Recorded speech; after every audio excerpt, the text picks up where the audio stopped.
wireless, but evidently somebody didn't think of that. But it'll do. So we don't have a wireless, but if you guys want to ask a question for Bill, just head on over there to Ken. He's got holding the mic up there. He's got the crazy retro shirt on. You guys haven't seen it? He's a crazy retro guy. Let's. I know you guys have heard the story about the KISS Army quite a bit. If you've been going to a lot of the expos, how many of you guys have been to expos before? That's a pretty good number. There's some new people out here. When we go into it a little bit, just kind of a short version, Bill, of what happened and how you started the KISS Army. Then we'll go from there. I had seen KISS as an opening act in Evansville and Indianapolis, and they were still fairly new, and I liked them well enough to go back to my hometown of Terre Haute and try to get them on the radio station there. And unfortunately, the program director, disc jockey / whatever, wasn't a big fan of the band, and so we ended up petitioning the radio station, calling them up on the radio and all that, calling them on the phone and saying, you know, we'd like to request KISS and all that. And we got into a war of words, and eventually this went on for like 6 months, and it went into things like we were writing threatening letters and things like that, saying if you don't play KISS, we're going to blow the station up and things like that. You know, nowadays if you do threats, you're a terrorist, but we were doing it before it got in style, I guess you could say. And eventually KISS found out about what we were doing, and they liked the name that we called ourselves, the KISS Army. And they decided to come to Terre Haute, and oddly enough, then they sold out the arena and gave me a plaque, decided to use the KISS Army for their fan club, and I guess the rest is history. You got any questions over there, Ken? No questions? Anyone? I guess I've cleared that up. You can know the whole history of the KISS Army. Wow, That's sad. I didn't leave anything out. You covered it all. I guess I did. When was the last time you got to see him in concert? Oh, wow, that's a good question. I think 99 when we went to Evansville to see him, which is kind of ironic that my first KISS concert was in Evansville, and my last one was in Evansville. That's kind of wild, with the original members anyway.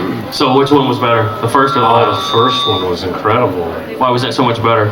Oh, they were very young, desperate, aggressive, and it was just wild. It was the 70s. I mean, it was, you know, it was just I think it was even louder. I laugh. You know, nowadays I'm sure there's certain things you can do with the decibel level that you didn't have to worry about back then, and it was a free-for-all. It was funny.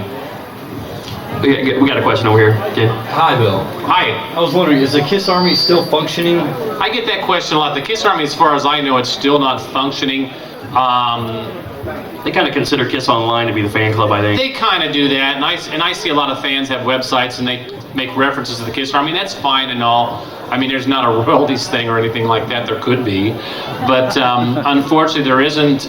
I think the KISS Army officially ended, as far as KISS's connection with it, was maybe 81 or 80, unfortunately, and that's where it goes. There's a lot of effort to put that kind of stuff out nowadays that you know, they don't want to bother with, I guess, which is understandable. You know. When are you going to write your autobiography? That question, boy, that's a tough question. I don't know. Would you guys buy Bill's autobiography? I don't know. That's kind of lukewarm. I don't know. I mean, I don't know. Let's take a survey. How many people would buy Bill's autobiography? Oh, look at that. How much would you pay for it? Would you pay $20? Yeah. Well, I don't know. God damn, you guys are KISS fans. If I did it, it would have to be done just right. I mean, I think the KISS Army story stands alone on itself. It's just a really funny. I mean, it's just so weird how things came about and everything. When you were 18 years old and all of a sudden you're hanging out with the band. I never flew on an airplane before. Never rode in a limousine. All of a sudden, these things are happening to me one after another. I mean, you know, it's just really weird.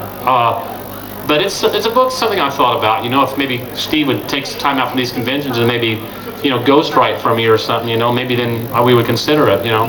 Then you guys get the truth and you wouldn't like that. Yeah, that wouldn't be good, I don't think. Well, that's possible. There we go. Number one, Bill, thanks for doing that to the disc jockey there. You're Indiana. so kind. It's really no thanks were necessary. He threatened that guy's family. You guys know that? Oh man, No, I'm just kidding. He didn't do terrible. that. When he walked out the door, he should have punched him. Oh, wow. We still communicate. The disc jockey now, he tells me, I knew KISS would be big, and I'm thinking, yeah, right. I knew that they'd still be popular in 2004. And he's a conservative talk show host, oddly, in Port St. Lucie, Florida, which is really funny. So he's not even a disc jockey anymore. He runs like his own, he's like the Rush Limbaugh, his little area of Florida. Well, it serves him right. Well, I mean, that's what he does now. And I've heard he's even talked about his KISS things to his listeners, because they did a thing on heavy metal and the effects of heavy metal on people, and he says, don't talk to me about KISS. He goes, I know about KISS. I helped start the KISS Army. Okay, when you did start this and you was calling the radio station, you had war words for the several months there, did you ever think that it would come to what it is today?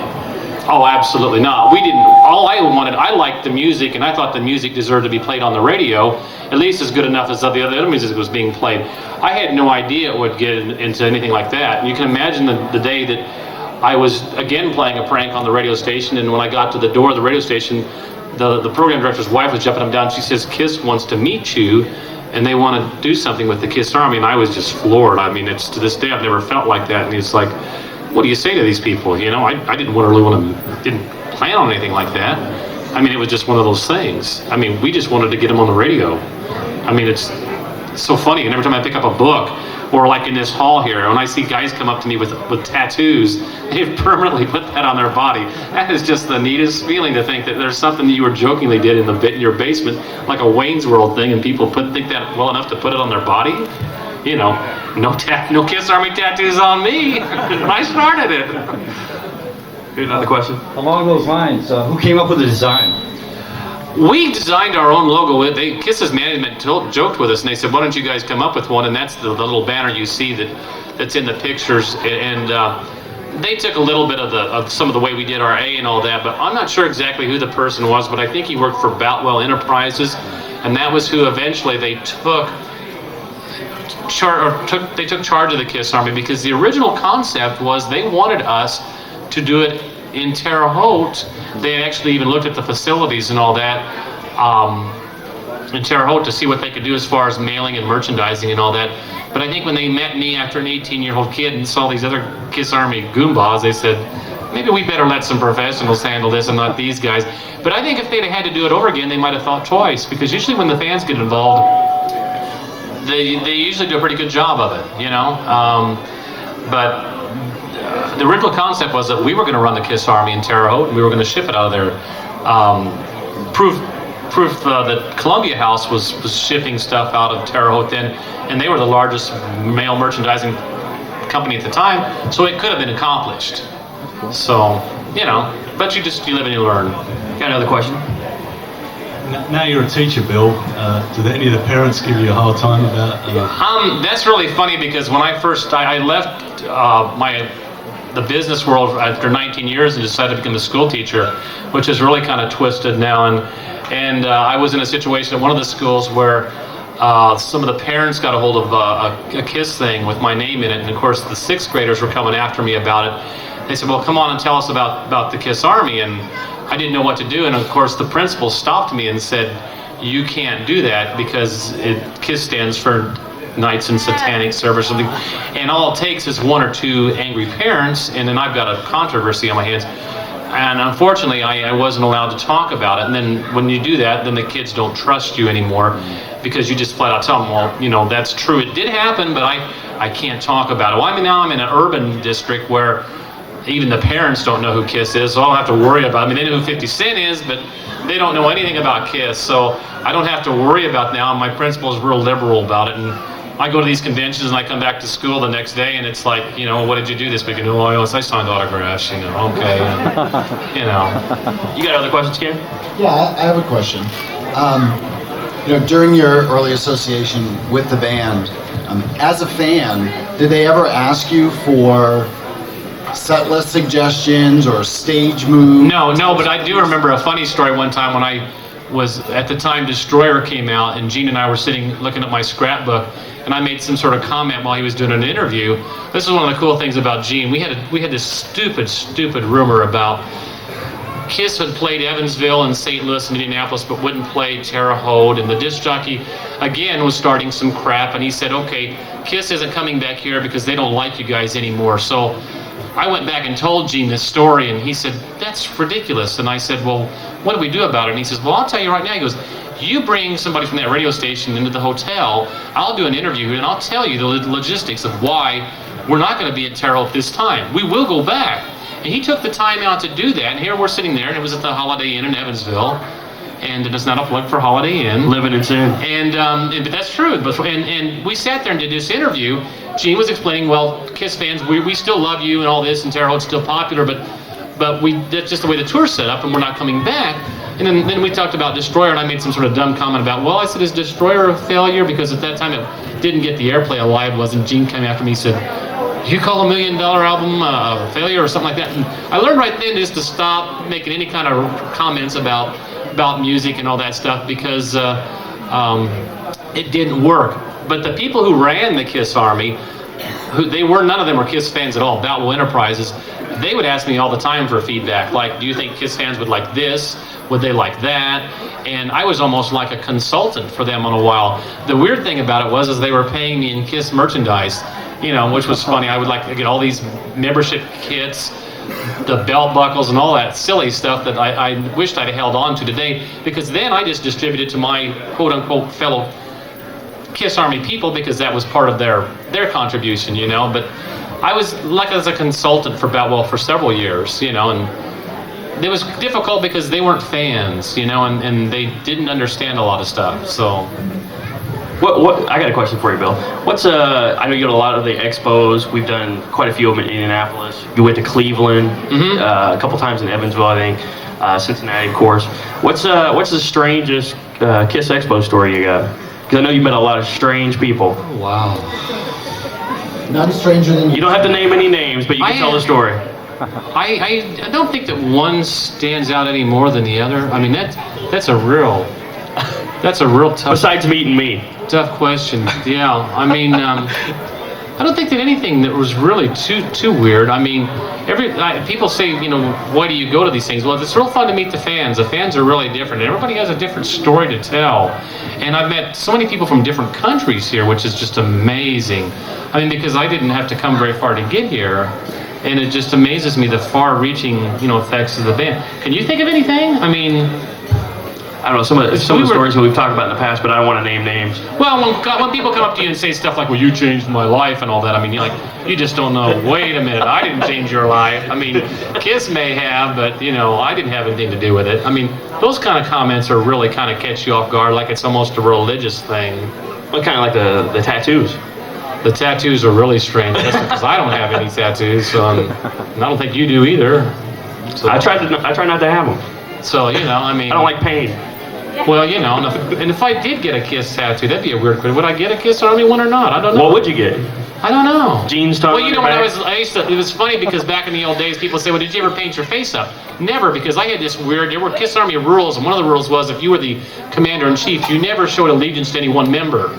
You never, because originally I was an Ace fan, but I never painted up, never, because then you'd show your allegiance. Oh, well, he's the KISS Army guy. He's an Ace fan. No, I'm not, or he's a Gene fan. Never did.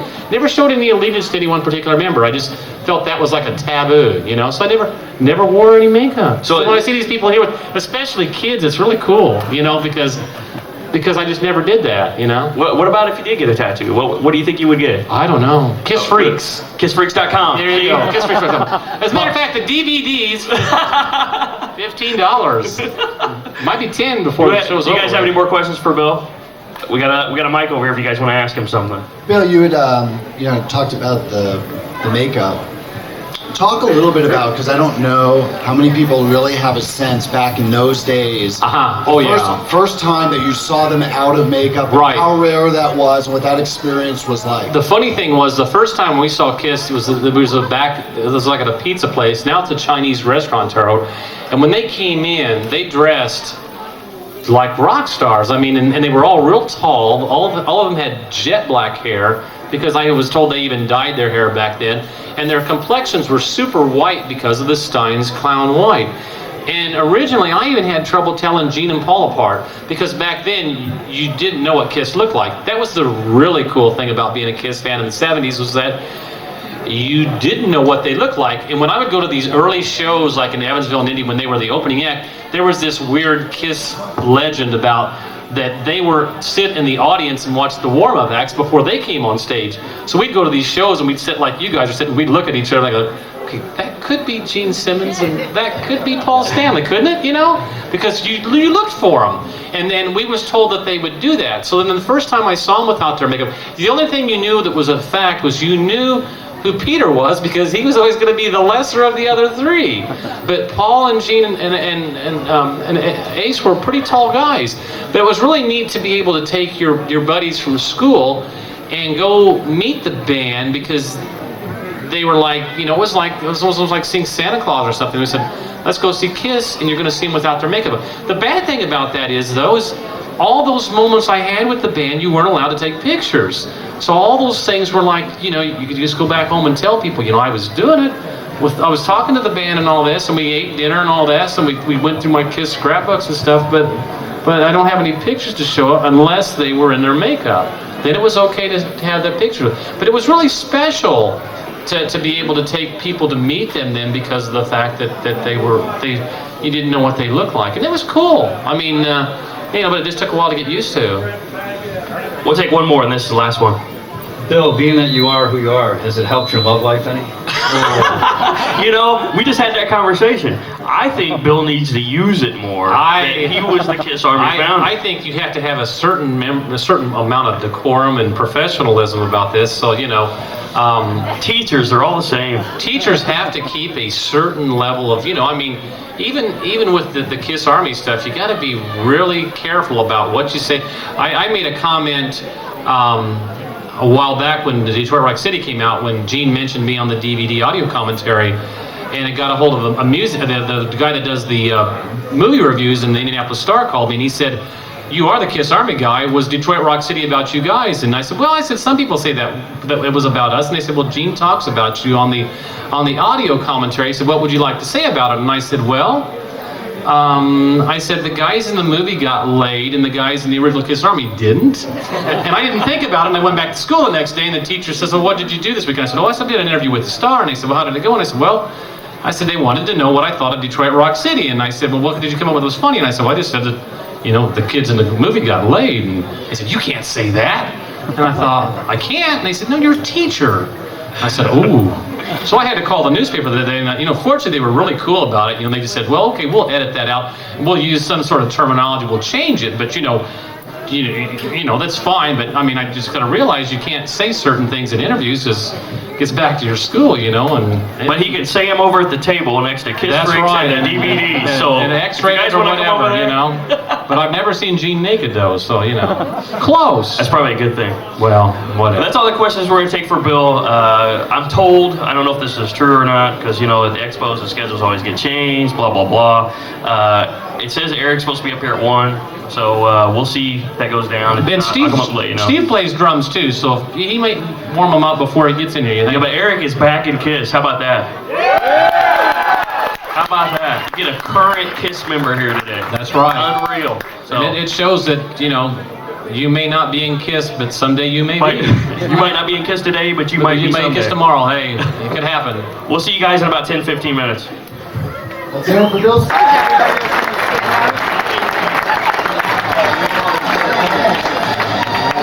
You tried to hang a banner from, how's everybody doing? All right.